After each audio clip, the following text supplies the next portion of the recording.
ദൈവത്തിൻ്റെ അടുത്ത് ആവശ്യങ്ങൾ അവതരിപ്പിക്കുന്ന ഭക്തരും ദേശീയ പുരസ്കാര പ്രഖ്യാപനം കാത്തിരിക്കുന്ന നമ്മളും തമ്മിൽ വലിയ വ്യത്യാസമൊന്നുമില്ല എന്നാണ് ഇപ്പോൾ എനിക്ക് തോന്നുന്നത്. കാരണം ദൈവത്തിൻ്റെ അടുത്ത് ഒരുപാട് കാര്യങ്ങൾ അവനവന് ന്യായമെന്ന് തോന്നുന്ന കാര്യങ്ങൾ ആവശ്യപ്പെട്ടിട്ട് പ്രാർത്ഥിക്കും. മിക്കവാറും കാര്യങ്ങളൊന്നും തന്നെ നടക്കില്ല. അനീതിയാണ് എന്ന് നമുക്ക് തോന്നുന്ന കാര്യങ്ങൾ ചിലപ്പോൾ സംഭവിച്ചു എന്നും വരും. എന്നിട്ട് അതിൻ്റെ കൂടെ ഒന്നോ രണ്ടോ ചെറിയ ചെറിയ കാര്യങ്ങളൊക്കെ നടക്കും. അപ്പോൾ നമുക്ക് ഈ പുള്ളിയായിട്ടുള്ള വിശ്വാസം കംപ്ലീറ്റ്ലി അങ്ങ് നഷ്ടപ്പെടില്ല. എന്നാൽ പുള്ളി എക്സിസ്റ്റ് ചെയ്യുന്നുണ്ടോ എന്നുള്ളൊരു സംശയം വരികയും ചെയ്യും. എന്ന് പറയുന്ന ഒരു പ്രത്യേക അവസ്ഥയിലാണ് ഇപ്പോൾ ദേശീയ ചലച്ചിത്ര പുരസ്കാര പ്രഖ്യാപനം വന്നിട്ടുള്ളത്.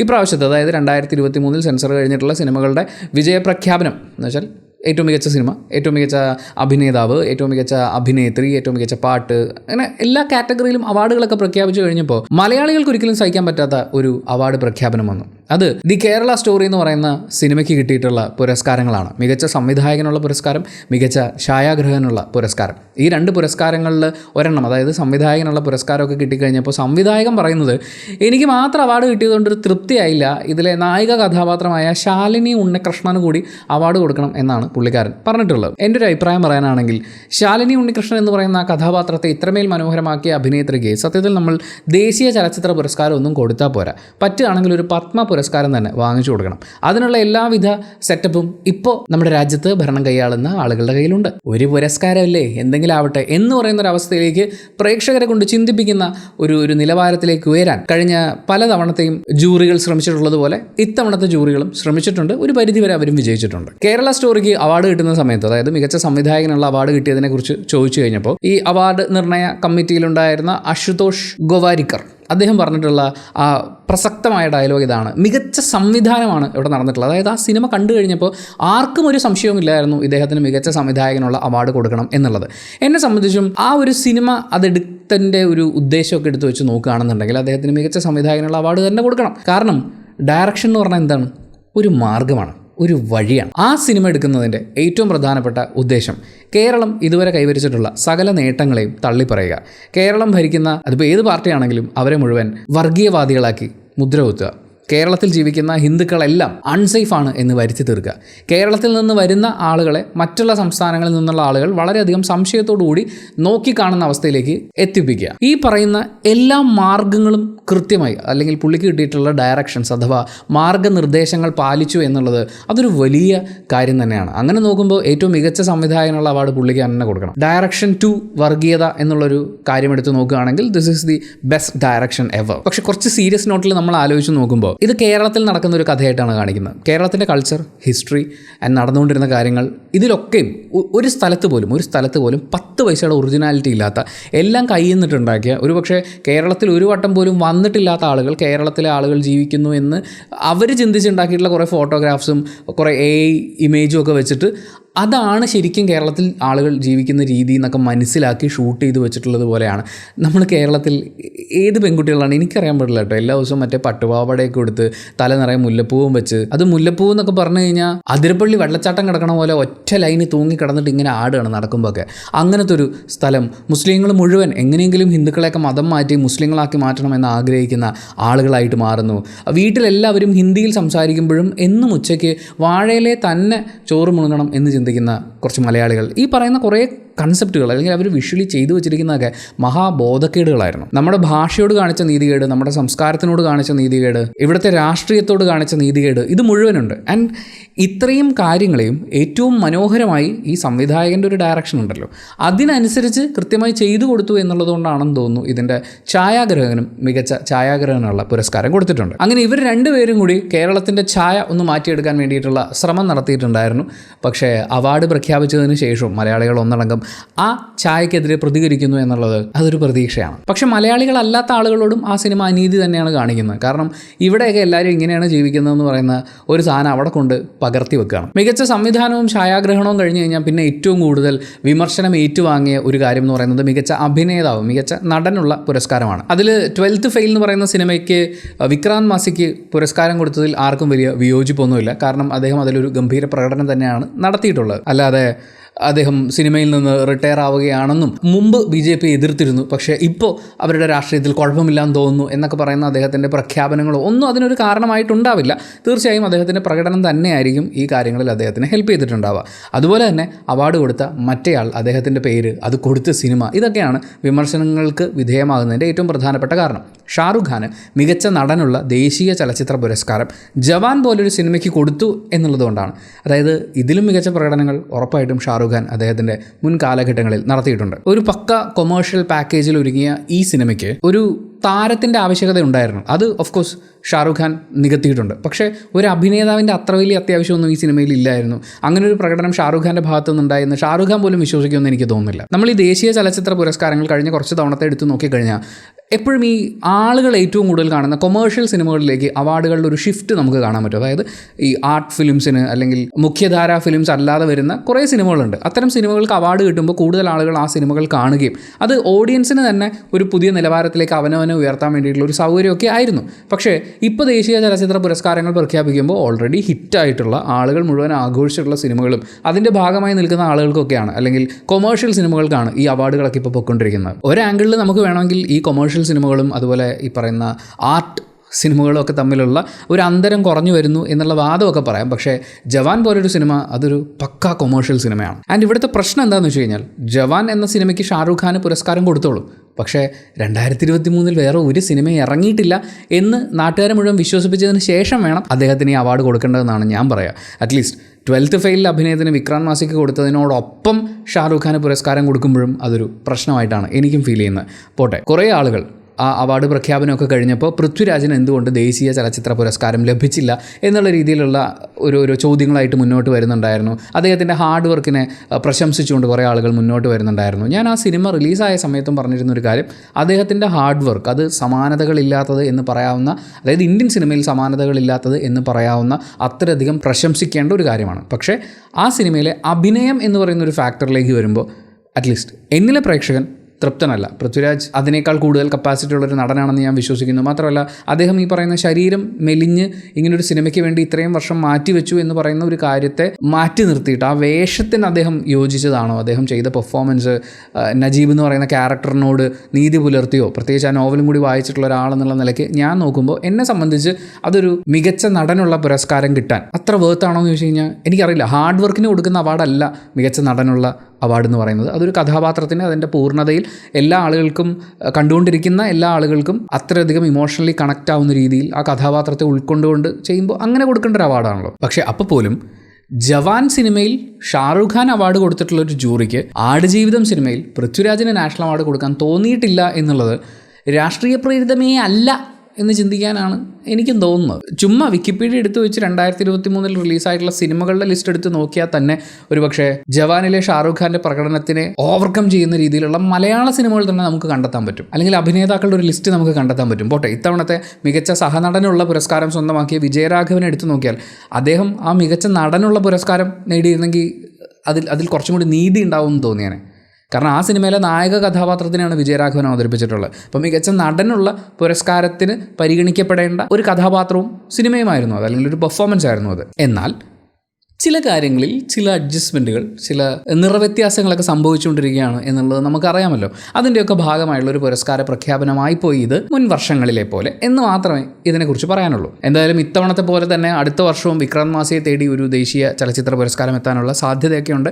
കാരണം അദ്ദേഹം നായകനായ സബർമതി എക്സ്പ്രസ് എന്ന് പറയുന്ന സിനിമയും, സബർമതി ഫയൽസ് ആണോ ആ സിനിമയുടെ പേര് ഞാൻ മറന്നു, എന്തായാലും അതിൻ്റെ പൊളിറ്റിക്കൽ അജണ്ട ഒറ്റ കാര്യം ഉണ്ടായിരുന്നുള്ളൂ. അപ്പോൾ ആ കാര്യം അദ്ദേഹം നായകനായി അഭിനയിച്ചിട്ടുള്ളതുകൊണ്ട് അടുത്ത വർഷം പുള്ളിക്ക് തന്നെ കിട്ടാനുള്ള സാധ്യതയുണ്ട്. മറ്റൊരു പുരസ്കാരം ബെസ്റ്റ് ആക്ട്രസ് പുരസ്കാരം കിട്ടിയിട്ടുള്ള റാണി മുഖർജിയുടെ പ്രകടനമാണ്. മിസ്സസ് ചാറ്റർജി വേഴ്സസ് നോർവേ എന്ന് പറയുന്ന സിനിമയാണ്. ആ സിനിമയ്ക്ക് ഞാനൊരു പോസിറ്റീവ് റിവ്യൂ തന്നെയാണ് ഇട്ടിട്ടുള്ളത്. റാണി മുഖർജിയുടെ പ്രകടനം തുടക്കത്തിലും പലയിടങ്ങളിലും വളരെ ഗംഭീരമായിട്ട് തന്നെ ഫീൽ ചെയ്യുന്ന സമയത്തും ചിലയിടങ്ങളിൽ ചില കാര്യങ്ങളിൽ ഒരു കുറച്ച് വീക്കാവുന്നത് പോലെ എനിക്ക് ആ സിനിമ കണ്ട സമയത്ത്, നമ്മളതിൻ്റെ റിവ്യൂ ഒക്കെ പോസ്റ്റ് ചെയ്തിട്ടുള്ളതാണ്, ആ സമയത്ത് അങ്ങനെ ഫീൽ ചെയ്തിട്ടുണ്ടായിരുന്നു.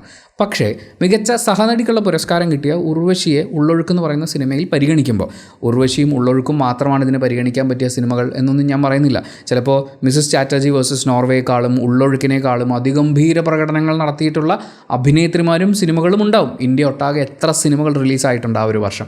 ആ സിനിമകളുടെ കൂട്ടത്തിൽ തീർച്ചയായും ചിലപ്പോൾ ഇതിനേക്കാൾ ഗംഭീരമായ ഒരു പ്രകടനം നമുക്ക് കണ്ടെത്താൻ പറ്റുമായിരിക്കും. പക്ഷേ പുരസ്കാരങ്ങൾ കൊടുത്തിട്ടുള്ളത് വെച്ചിട്ടാണ് പറയുന്നത്. ഉള്ളൊഴുക്ക് എന്ന് പറയുന്ന സിനിമയിലെ കേന്ദ്ര കഥാപാത്രത്തെ തന്നെയാണ് ഉർവശി അവതരിപ്പിച്ചിട്ടുള്ളത്.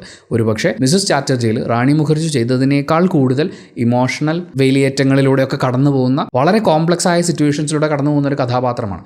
ആ കഥാപാത്രത്തിനെ അത്രയേറെ ഭദ്രമായി ഉർവശി എന്ന അഭിനേത്രിക്ക് അഭിനയിച്ച് ഫലിപ്പിക്കാൻ സാധിക്കുന്നു എന്ന് പറയുമ്പോൾ എനിക്ക് മികച്ച അഭിനേത്രിക്കുള്ള പുരസ്കാരം ഉർവശിക്ക് കൊടുത്താലും വലിയ അത്ഭുതമൊന്നും തോന്നില്ല. അവിടെ നമ്മൾ മികച്ച സിനിമയിലേക്ക് പോകുമ്പോൾ 12th ഫെയിലിനാണ് അവർ ആ പുരസ്കാരം കൊടുത്തിട്ടുള്ളത്. 12th ഫെയിൽ ഒരു ഗംഭീര സിനിമ തന്നെയായിരുന്നു, ഒരു വല്ലാത്ത മോട്ടിവേഷൻ തന്നെയായിരുന്നു. പക്ഷേ അതിൽ മികച്ച സിനിമകൾ കഴിഞ്ഞ വർഷം ഇറങ്ങിയിട്ടുണ്ട് എന്ന് തന്നെയാണ് എൻ്റെ അഭിപ്രായം. അത് മലയാളം മാത്രം പരിഗണിച്ചാൽ തന്നെ നമുക്ക് അതിന് മുകളിൽ സിനിമകൾ പറയാനുണ്ട്. തമിഴിലേക്ക് പോയി കഴിഞ്ഞാൽ ഗംഭീര സിനിമകൾ പറയാനുണ്ടാവും. അപ്പോൾ ഉറപ്പായും മറ്റ് ഭാഷകളിലേക്ക് പോകുമ്പോഴും സിനിമകൾ നമുക്ക് കണ്ടെത്താൻ പറ്റും. ബെസ്റ്റ് ഹിന്ദി ഫിലിമിന് അവാർഡ് കിട്ടിയിട്ടുള്ള കത്തൽ ജാക്ക് ഫ്രൂട്ട് മിസ്റ്ററി എന്ന് പറയുന്ന സിനിമ അത് നെറ്റ്ഫ്ലിക്സിൽ റിലീസായ സമയത്ത് റിലീസ് ആവുന്നതിന് മുമ്പ് അതിൻ്റെ ട്രെയിലർ കണ്ടിട്ട് എൻ്റെ ഒരു നല്ല സിനിമയായിരിക്കും എന്നുള്ള പ്രതീക്ഷയൊക്കെ ഞാൻ പങ്കുവെച്ചെങ്കിലും എനിക്ക് ആ സിനിമ കാണാൻ പറ്റിയിട്ടില്ല. പിന്നെ ആ സിനിമ ഒരു ഓളവും ഉണ്ടാക്കാതെ പോയൊരു സിനിമയായിരുന്നു. മാത്രമല്ല അതൊരു കാരിക്കേച്ചർ ലെവലിൽ പോകുന്ന അങ്ങനത്തെ ഒരു സിനിമയായിട്ടാണ് എനിക്ക് അതിൻ്റെ ട്രെയിലറിൽ നിന്നൊക്കെ മനസ്സിലാക്കാൻ സാധിച്ചിട്ടുള്ളത്. എന്തായാലും ആ സിനിമ കണ്ടിട്ടില്ല, കണ്ടതിന് ശേഷം നമുക്ക് അതിനെക്കുറിച്ച് സംസാരിക്കാം. തമിഴിലെ ഏറ്റവും മികച്ച സിനിമയായിട്ട് പാർക്കിംഗ് എന്ന സിനിമ തിരഞ്ഞെടുക്കപ്പെട്ടിട്ടുണ്ട്. ആ വർഷം റിലീസായിട്ടുള്ള സിനിമകളുടെ കൂട്ടത്തിൽ എനിക്ക് കാണണേ എന്നൊക്കെ പറഞ്ഞ് ഒരുപാട് ആളുകൾ സജസ്റ്റ് ചെയ്തിട്ടുള്ളൊരു സിനിമയായിരുന്നു പാർക്കിംഗ്. പക്ഷേ പല കാരണങ്ങൾ കൊണ്ട് അത് കാണാൻ പറ്റിയിട്ടില്ല. അപ്പോൾ അതുകൊണ്ട് ആ സിനിമയെക്കുറിച്ച് ആധികാരികമായിട്ട് എനിക്ക് പറയാൻ പറ്റില്ല. പക്ഷേ ചിത്ത പോലൊരു സിനിമ ഇറങ്ങിയ വർഷമാണ്. മാമന്നനും വിടുതലയും ഒക്കെ വന്നിട്ടുള്ള, വിടുതലയുടെ സെൻസറിങ് വർഷം ഏതാണെന്ന് എനിക്ക് കൃത്യമായിട്ട് അറിയില്ല. പക്ഷേ 2023 റിലീസായ സിനിമകൾ എടുത്ത് നോക്കുമ്പോൾ ഒരുപക്ഷെ പൊളിറ്റിക്കലി വളരെ റെലവൻ്റ് ആവുന്ന എന്നാൽ കൊമേഴ്ഷ്യലി സക്സസ് ആയിട്ടുള്ള അതിഗംഭീര പ്രകടനങ്ങൾ നമുക്ക് അവകാശപ്പെടാനുള്ള സിനിമകൾ ഉണ്ടായിട്ടുണ്ട്. പാർക്കിംഗ് കണ്ടിട്ടില്ലാത്തതുകൊണ്ട് എനിക്ക് കമ്പയർ ചെയ്ത് സംസാരിക്കാൻ പറ്റില്ല. പക്ഷേ ദേശീയ ചലച്ചിത്ര പുരസ്കാരത്തിന് വേണ്ടിയിട്ട് മുന്നോട്ടെടുത്ത് വെക്കുമ്പോൾ വളരെയധികം വെയിറ്റുള്ള സിനിമകൾ ആ വർഷം തമിഴിൽ വേറെ ഉണ്ടായിട്ടുണ്ട് എന്നാണ് എനിക്ക് തോന്നുന്നത്. പഞ്ചാബി, ഒഡിയ, മറാത്തി സിനിമകൾ അങ്ങനെ എല്ലാം ഒന്നും കണ്ടിട്ടില്ലാത്തതുകൊണ്ട് ഞാൻ അതിനെക്കുറിച്ച് ഒരുപാട് ആധികാരികമായിട്ട് പറയുന്നില്ല. മികച്ച ഗുജറാത്തി ഫിലിമിനുള്ള പുരസ്കാരം വഷ് എന്ന് പറയുന്ന സിനിമയാണ് സ്വന്തമാക്കിയിട്ടുള്ളത്. അതിൻ്റെ ഒരു ഹിന്ദി റീമേക്ക് റിലീസായിട്ടുണ്ടായിരുന്നു. വഷിൻ്റെ ട്രെയിലറാണ് അന്ന് നമ്മൾ ഈ ട്രെയിലേഴ്സ് എല്ലാം കണ്ടിട്ട് ഈ ആഴ്ചത്തെ ഏറ്റവും പ്രതീക്ഷ നൽകുന്ന സിനിമകൾ എന്ന് പറഞ്ഞൊരു സെഗ്മെൻറ്റ് ചെയ്തിട്ടുണ്ടായിരുന്നു. അന്ന് വഷിൻ്റെ ട്രെയിലർ കണ്ട് ഇതെങ്ങനെയെങ്കിലും ഒന്ന് കാണണം എന്ന് എനിക്ക് ആഗ്രഹം തോന്നി. നമ്മളത് ആ വീഡിയോയിൽ പറഞ്ഞിട്ടുണ്ട്. അതുപോലെ തന്നെ ഗുജറാത്തിലാണ് നിങ്ങൾ താമസമെങ്കിൽ നിർബന്ധമായി ഈ പടം ഒന്ന് കണ്ടു നോക്കണേ എന്ന് ട്രെയിലർ കണ്ടപ്പോൾ ഫീൽ ചെയ്തിട്ട് ഞാൻ പറഞ്ഞിട്ടുണ്ടായിരുന്നു. എന്തായാലും ആ സിനിമ അവിടെ വലിയ ഹിറ്റാവുകയും അതിനുശേഷം അത് ഹിന്ദിയിലേക്ക് റീമേക്ക് ചെയ്യുകയും ചെയ്തിട്ടുണ്ടായിരുന്നു. റീമേക്ക് വേർഷനാണ് ഞാൻ കണ്ടത്. അത് എനിക്ക് അത്ര അങ്ങോട്ട് സംഭവമായിട്ട് തോന്നിയില്ല. പ്രകടനങ്ങൾ അതിലൊരു പ്രശ്നമായിരുന്നു. പിന്നെ മൊത്തത്തിൽ കുറച്ച് പ്രശ്നങ്ങളുണ്ടായിരുന്നു ആ പടത്തിന് ഹിന്ദിയിൽ. ഗുജറാത്തി കണ്ടിട്ടില്ലാത്തതുകൊണ്ട് ഞാൻ എന്തായാലും ഗുജറാത്തി പടത്തിനെ കുറിച്ച് സംസാരിക്കുന്നില്ല. മികച്ച സംഗീത സംവിധാനത്തിനുള്ള പുരസ്കാരം കൊടുത്തിരിക്കുന്നത് വാത്തി എന്ന സിനിമയ്ക്കാണ്. ജി വി പ്രകാശനാണ് അപ്പോൾ അവാർഡ് പോകുന്നത്. വാത്തിയിലെ പാട്ടുകളേക്കാൾ മികച്ച പാട്ടുകൾ മറ്റൊരു സംഗീത സംവിധായകനും കഴിഞ്ഞു പോകുന്ന 2023 മറ്റൊരു ഭാഷയിലും ഉണ്ടാക്കിയിട്ടില്ലേ എന്ന് ചോദിച്ചു കഴിഞ്ഞാൽ എനിക്കും സംശയമുണ്ട്. ആ വർഷം ഇപ്പോൾ നോക്കുകയാണെങ്കിൽ കന്നഡയിൽ റിലീസായിട്ടുള്ളൊരു സിനിമ ഉണ്ടായിരുന്നു, സ്വാതി മുത്തിൻ്റെ മാലഹാനിയെ. ഞാൻ ജസ്റ്റ് ഒരു ഉദാഹരണമാണ് പറയുന്നത്. ഈ സിനിമയ്ക്ക് അവാർഡ് കൊടുക്കാത്ത എന്താണെന്നുള്ള ചോദ്യം ചോദിക്കാൻ വേണ്ടിയിട്ടല്ല. ആ സിനിമയിൽ വന്നിട്ടുള്ള പാട്ടുകളുണ്ട്. മലയാളത്തിൽ തന്നെ എത്രയോ ഗംഭീര പാട്ടുകൾ വന്നിട്ടുണ്ട്. ആ പാട്ടുകളെയൊക്കെ വെച്ച് നോക്കുമ്പോൾ വാത്തിയിലെ ഈ പാട്ട് അല്ലെങ്കിൽ വാത്തിയിലെ പാട്ടുകൾ അതെങ്ങനെയാണ് ഇത്രയും ഭയങ്കര സുപ്പീരിയർ ഒരു സംഭവമായിട്ട് മാറുന്നത് എന്നുള്ളത് എനിക്ക് മനസ്സിലാവുന്നില്ല. നിങ്ങളിൽ സംഗീതം അറിയാവുന്ന ആളുകൾക്ക് അതിനെക്കുറിച്ച് പറയാം. പക്ഷേ സംഗീതത്തെക്കാൾ കൂടുതൽ പൊളിറ്റിക്കൽ അവാർഡിനെ കുറിച്ചാണ് നമ്മൾ സംസാരിക്കുന്നത് പറഞ്ഞൊരു യാഥാർത്ഥ്യം നമ്മുടെ മുന്നിലുണ്ട്. അതുപോലെ തന്നെ മികച്ച കോസ്റ്റ്യൂംസിനൊക്കെയുള്ള പുരസ്കാരം കിട്ടിയിട്ടുള്ളത് സാം ബഹദൂറിനാണ്. തീർച്ചയായും ആ സിനിമയിലെ വിക്കി കൗശലിൻ്റെ പ്രകടനത്തിന് അവർ കൊടുത്തിട്ടുള്ള കോസ്റ്റ്യൂം വളരെയധികം സഹായിച്ചിട്ടുണ്ട്. വിക്കി കൗശൽ ഗംഭീര പ്രകടനം. ഞാൻ ആലോചിക്കുന്നത് ഷാറുഖ് ഖാൻ ജവാന് കൊടുക്കുന്നതിനേക്കാൾ എന്തുകൊണ്ടും അർഹിക്കുന്ന ഒരു അവാർഡായേനെ വിക്കി കൗശലിന് അത് സാം ബഹദൂറിൽ കൊടുത്തിട്ടുണ്ടെങ്കിൽ. കാര്യം ആ ബോഡി ലാംഗ്വേജും ആറ്റിറ്റ്യൂഡും കാലഘട്ടങ്ങൾ കൊണ്ടുണ്ടാകുന്ന മാറ്റവും ഒക്കെ അത്ര ഗംഭീരമായിട്ട് വിക്കി കൗശൽ സ്ക്രീനിൽ കൊണ്ടുവന്നിട്ടുണ്ട് എന്നെനിക്ക് ഫീൽ ചെയ്തിട്ടുള്ള സിനിമയാണ്. അതെവിടെയും ഏച്ചുകെട്ടലോ അല്ലെങ്കിൽ ഇയാൾ അഭിനയിക്കണേണ് എന്ന് പറയുന്ന പോലത്തെ തോന്നലൊന്നും ഉണ്ടാവാതെ ഗംഭീരമായിട്ട് ചെയ്തിട്ടുണ്ട്. അതിൽ ഇദ്ദേഹത്തിൻ്റെ കോസ്റ്റ്യൂംസും മേക്കപ്പും ഒക്കെ വളരെയധികം പങ്കുവഹിച്ചിട്ടുണ്ട്. തീർച്ചയായും അത് നമ്മൾ അംഗീകരിക്കേണ്ടതാണ്. കാലഘട്ടങ്ങൾ കൊണ്ടുണ്ടാവുന്ന ആർമി യൂണിഫോമിലെ ചേഞ്ചും കാര്യങ്ങളൊക്കെ ഉണ്ട്. എനിക്ക് വളരെയധികം ഞാൻ കൺവിൻസ്ഡ് ആയിട്ടുള്ള ഒരു സിനിമയായിരുന്നു അത്. ഞാൻ പറയുന്നത് ഇഷ്ടപ്പെട്ടു എന്നുള്ളതിനേക്കാൾ കൂടുതൽ ആ ക്യാരക്ടറും അയാളുടെ ഒരു ജേണിയും ഇയാളുടെ പെർഫോമൻസും ഒക്കെ ഞാൻ വളരെ കൺവിൻസ്ഡ് ആയിട്ടുള്ളൊരു സിനിമയായിരുന്നു അത്. ആ അവാർഡിൽ എനിക്ക് അങ്ങനെ ഒരു കുഴപ്പം തോന്നുന്നില്ല. പക്ഷേ വൈഡ് വെറൈറ്റി കോസ്റ്റ്യൂംസ് ഒക്കെ എക്സ്പ്ലോർ ചെയ്തിട്ടുള്ള, കൾച്ചറലി ആണെങ്കിലും പൊളിറ്റിക്കലി ആണെങ്കിലും കാലഘട്ടത്തിനോട് ഒക്കെ ചേർന്ന് നിൽക്കുന്ന വൻ പരിപാടികൾ നടത്തിയിട്ടുള്ള കോസ്റ്റ്യൂം ഡിസൈനിങ് പരിപാടികൾ മറ്റ് സിനിമകളിലൊന്നും ആ വർഷം വന്നിട്ടില്ലേ എന്ന് ചോദിച്ചു കഴിഞ്ഞാൽ സാം ബഹദൂറിന് അവാർഡ് കൊടുക്കുന്നതിൽ തെറ്റില്ല എന്നൊരു അഭിപ്രായം എനിക്കുണ്ട്. 12th ഫെയിലിൽ Vikrant മാസിക്ക് കൊടുത്തതുപോലെ okay. മലയാളത്തിൽ 2018 എന്ന് പറയുന്ന സിനിമയ്ക്ക് ബെസ്റ്റ് പ്രൊഡക്ഷൻ ഡിസൈനിങ്ങിനുള്ള അവാർഡ് മോഹൻദാസ് കലാസംവിധായകൻ സ്വന്തമാക്കുന്നു എന്ന് പറയുന്നത് അത് തീർച്ചയായിട്ടും അർഹിക്കുന്ന ഒരു പുരസ്കാരമായിട്ട്, ആകെ കുറച്ച് പുരസ്കാരങ്ങളെ കാണുമ്പോൾ നമുക്ക് അർഹിക്കുന്ന ഒരു പുരസ്കാരമാണ് എന്ന് ഫീൽ ചെയ്യുന്നുള്ളൂ. അതിൽ തീർച്ചയായും വളരെ പ്രധാനപ്പെട്ട ഒരു പുരസ്കാരം തന്നെയായിരുന്നു അത്. പൂക്കാലത്തിനാണ് മിഥുൻ മുരളിയുടെ എഡിറ്റിങ്ങിനാണ് ഏറ്റവും മികച്ച എഡിറ്റിങ്ങിനുള്ള പുരസ്കാരം കിട്ടിയത്. തീർച്ചയായും നല്ല വർക്ക് തന്നെയായിരുന്നു. പക്ഷേ കുറച്ചും കൂടി കോംപ്ലക്സ് ആയ ഇമോഷൻസും കാര്യങ്ങളൊക്കെ കൈകാര്യം ചെയ്യുന്ന വളരെ സീരിയസ് ആയിട്ടുള്ള സിനിമകൾ വേറെയും ആ വർഷം ഇറങ്ങിയിരുന്നില്ലേ എന്ന് പറയുന്ന, അല്ലെങ്കിൽ കാലഘട്ടങ്ങളുടെ ഒക്കെ ഒരു മിക്സ് വരുന്ന വേറെയും സിനിമകൾ വന്നിട്ടില്ലേ എന്ന് പറയുന്ന ഒരു ചോദ്യം എൻ്റെ മുമ്പിലുണ്ട്. പക്ഷേ സന്തോഷം, അഭിനന്ദനം അവാർഡ് സ്വന്തമാക്കിയിട്ടുള്ള എല്ലാ ആളുകൾക്കും. ഉള്ളൊഴുക്കിലൂടെ മികച്ച സഹനടിക്കുള്ള പുരസ്കാരം നേടിയ ഉർവശി, പൂക്കാലത്തിലൂടെ മികച്ച സഹനടനുള്ള പുരസ്കാരം കിട്ടിയ വിജയരാഘവൻ, അതുപോലെ തന്നെ മികച്ച പ്ലേ ബാക്ക് സിംഗേഴ്സിനുള്ള പുരസ്കാരം. അതിപ്പോൾ മെയിൽ ആണെങ്കിലും ഫീമെയിൽ ആണെങ്കിലും ഞാൻ ആ പാട്ടുകൾ കേട്ട് നോക്കി. പക്ഷേ അതിനേക്കാൾ ഫീലുള്ള ഡെപ്തുള്ള പാട്ടുകൾ ഉണ്ടായിരുന്നില്ലേ എന്നെനിക്കൊരു സംശയമുണ്ട്. ജവാനിലെ ചലയ എന്ന് പറയുന്ന ട്രാക്കിന് ഫീമെയിൽ സിംഗറിനുള്ള പുരസ്കാരം കിട്ടി. ശില്പ റാവുവാണ് അത് സ്വന്തമാക്കിയിട്ടുള്ളത്. ബേബി എന്ന് പറയുന്ന സിനിമയിലെ പാട്ടിലൂടെ PVNS രോഹിത് ആ പുരസ്കാരം സ്വന്തമാക്കിയിട്ടുണ്ട്. രോഹിത്തിൻ്റെ പാട്ട് കേട്ട് കഴിഞ്ഞപ്പോൾ എനിക്ക് അതിനകത്ത് ഭയങ്കര ആത്മാവുള്ളതുപോലെയൊക്കെ ഫീൽ ചെയ്തിട്ടുണ്ടായിരുന്നു. പക്ഷേ ചലയ എന്ന് പറയുന്ന ട്രാക്കിലേക്ക് വരുമ്പോൾ അത് ഒരുപാട് ഉണ്ടാവുന്ന പോലത്തെ ഒരു പാട്ടല്ലേ അതിനകത്ത്. എന്താണ് അതിനകത്ത് എന്ന് പറയുന്ന പോലെ അവിടെ ഞാൻ പറയുന്നു, ടെക്നിക്കലി ഇത് അറിയാവുന്ന ആളുകൾക്ക് കമൻറ്റ് ബോക്സിൽ പറയാവുന്നതാണ് ഇതെങ്ങനെയാണ് ഈ ഒരു പുരസ്കാരം നിർണ്ണയിക്കപ്പെടുന്നത്. അവിടെ ചലയ എന്ന് പറയുന്ന ട്രാക്ക് ഇന്ത്യയിൽ ആ വർഷം ഉണ്ടാക്കപ്പെട്ടിട്ടുള്ള മറ്റെല്ലാ ട്രാക്കിനേക്കാളും ഏറ്റവും മികച്ച ഒരു പാട്ടായിട്ട് മാറുന്നത്, അല്ലെങ്കിൽ ആ ഗായികയ്ക്ക് ഏറ്റവും മികച്ച ഗായികയ്ക്കുള്ള പുരസ്കാരം കിട്ടുന്നതിനുള്ള കാരണം എന്താണെന്നുള്ളത് കമൻറ്റ് ബോക്സിൽ രേഖപ്പെടുത്തുകയാണെങ്കിൽ നമുക്കും പഠിക്കാവുന്നതാണ്. എന്തായാലും ഈ വർഷത്തെ ചലച്ചിത്ര പുരസ്കാരങ്ങൾ പ്രഖ്യാപിക്കുമ്പോൾ അവിടുത്തെ കൊമ്പൻ എന്ന് പറയുന്നത് കേരള സ്റ്റോറിക്ക് കിട്ടിയിട്ടുള്ള പുരസ്കാരം തന്നെയാണ്. അതിൻ്റെ സംവിധായകൻ, അഭിനേത്രിക്ക് കൂടി പുരസ്കാരം ചോദിച്ചിട്ടുണ്ട്. എത്രയും പെട്ടെന്ന് തന്നെ അത് അറേഞ്ച് ചെയ്ത് കൊടുക്കും എന്ന് ഞാൻ വിചാരിക്കുന്നു. സംഘാടക സമിതിക്ക് പരിപാടി ഭേദഗതി വരുത്താനുള്ള അവകാശമൊക്കെ ഉണ്ടല്ലോ. ഇനിയിപ്പോൾ ഈ വർഷം കൊടുക്കാൻ പറ്റിയില്ല എന്നാണെങ്കിൽ ആ ദാദാ സാഹിബ് ഫാൽക്കെ പുരസ്കാരമോ ലൈഫ് ടൈം അച്ചീവ്മെൻറ്റ് അങ്ങനെ എന്തെങ്കിലുമൊക്കെ പരിപാടികൾ, എന്തെങ്കിലുമൊക്കെ ഒരു പേരിട്ടിട്ടൊരു അവാർഡ് ഉണ്ടാക്കിയിട്ട് കൊടുക്കാവുന്നതാണ്. കാരണം അത്രമേൽ മികച്ചൊരു പ്രകടനം, അഭിനയിച്ചങ്ങ് പ്രകടനം നടത്തുന്നത് ആ വർഷം നല്ല കഴിഞ്ഞൊരു 10-20 കൊല്ലത്തിനിടയ്ക്ക് വേറെ സംഭവിച്ചിട്ടില്ല എന്നാണ് ഞാൻ മനസ്സിലാക്കുന്നത്. കഴിഞ്ഞ പ്രാവശ്യം മികച്ച നടിക്കുള്ള പുരസ്കാരം നിത്യമേനോന് കിട്ടിയപ്പോഴും കൊള്ളാലോ പരിപാടി എന്നാണ് ഫീൽ ചെയ്തത്. ഇത്തവണത്തെ അവാർഡുകളൊക്കെ കേട്ട് കഴിയുമ്പോഴേക്കും കൂടുതൽ നന്നായിട്ടുണ്ടല്ലോ പരിപാടി എന്നുള്ളൊരു ഫീലാണ് എൻ്റെ മനസ്സിലുണ്ടാകുന്നത്. അങ്ങനെ ഈ അവാർഡ് പ്രഖ്യാപന പരിപാടി വളർന്ന് പടർന്ന് പന്തലിച്ച് അന്താരാഷ്ട്ര വിപണിയിൽ ക്രൂഡ് ഓയിലിന് വിലയേറുന്നതും കുറയുന്നതും ഒക്കെ വരുന്നൊരു വാർത്തയൊക്കെയില്ലേ എന്ന് പറയുന്നത് പോലെ വിപണി പേജിൻ്റെ ഏതെങ്കിലും ഒരു മൂലയ്ക്ക് വരുന്ന ഒരു കുഞ്ഞു വാർത്ത മാത്രമായി മാറുന്ന ഒരു സുദിനം നമ്മളെ കാത്തിരിക്കുന്നുണ്ട്. ആ സമയമാകുമ്പോഴേക്കും പുഷ്പയിലെ പ്രകടനത്തിന് അല്ലു അർജുന് ദേശീയ അവാർഡ് കിട്ടിയതുപോലെ ഇന്ത്യൻ സിനിമയിലെ വിവിധ ഭാഷകളിൽ, എസ്പെഷ്യലി സൗത്ത് ഇന്ത്യൻ ഭാഷകളിലൊക്കെ യുവതാരങ്ങളെ പുരസ്കരിച്ച് കൂടുതൽ പുരസ്കരിക്കാൻ വേണ്ടിയുള്ള രാഷ്ട്രീയ കരുത്തിലേക്ക് നടന്നു കയറാനുള്ള ചില ആളുകളുടെ ആഗ്രഹങ്ങളൊക്കെ നമുക്ക് ഈ പുരസ്കാരങ്ങളിലൂടെ മനസ്സിലാക്കിയെടുക്കാവുന്നതാണ്. പക്ഷേ പുരസ്കാരം പ്രഖ്യാപിക്കുമ്പോൾ മാത്രം മനസ്സിലാക്കിയിട്ട് കാര്യമില്ല. നമ്മളൊക്കെ അത് മനസ്സിലാക്കേണ്ട ഒരു ദിവസമുണ്ട്.